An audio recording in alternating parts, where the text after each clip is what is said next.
سلامونه دوستانو تاسو څرنګه چې خبر یاست چې زه په سترګو باندې نابینا یم.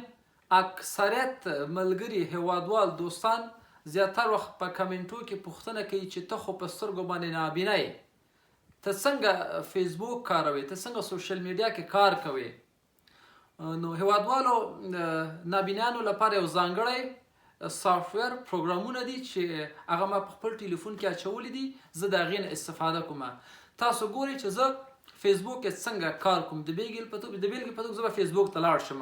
تاسو ګورئ ملګرو چې د خلکو سوالونه ځواب شي. اکثریت وخت دوستان پوښتنه کوي کمنټو کې چې څوک یې درته استفاده کوي، ته جوړ ته مطلب نابینا نه یې، مطلب داسې بعضې پوښتنې.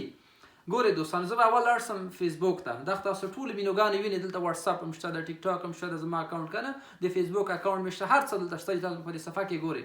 زه به لاړ شم لومړی فیسبوک ته. فیسبوک ته ځم. زه به لاړ شم خپل پروفایل ته به لاړ شم. ګورئ تاسو دوستانو پروفایل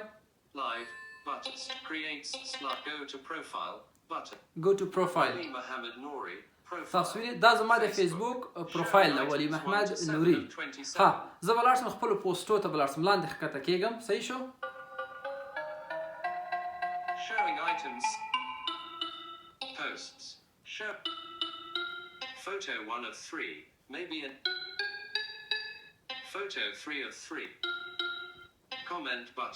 دا پوسټ ملګرو ما هغه ورځ مې دا پوسټ کړی ده، نو دا یو بیلګه یو مثال د تاسو زه ښیم.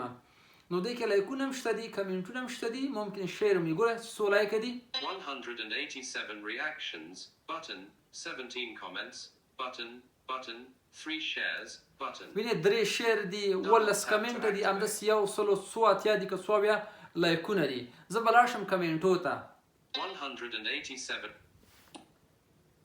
تاسو ګورئ ملګرو دلته خلکو کمنټونه کړي دي، نو کور د ټولو آباد وي. فرض مثال زه د یو دا چې زما کمنټونه اکثریت په پښتو وي، نو بیا زه د ګوګل ترانسلیشن هم لرم چې بیا هغه پښتو جمله زه ترجمه کوم پښتو ته انګلیش ته، په انګلیش بیا زه پوهېږم چې هغه کس دوست ملګری څه وایي. دلته یو کمنټ به یو دوست راواخلم ملګري چې صحیح ویلي. فرض مثال Ahmed Bilal Stanekzai button C translation. احمد بلال ستانکزي ته کمنټ کړی دا زه به سی ترانسلیشن ګوګل ترانسلیشن مې ودلته ګور په انګلیش کې ما ته وایي چې د څه لیکلي دي.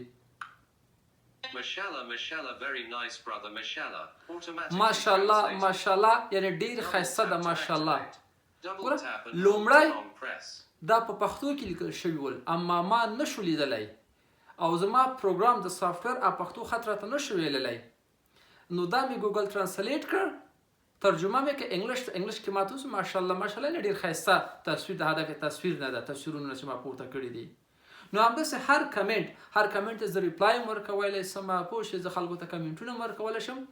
نو دا سهولتونه ملګرو په غربي دنیا کې شته دي.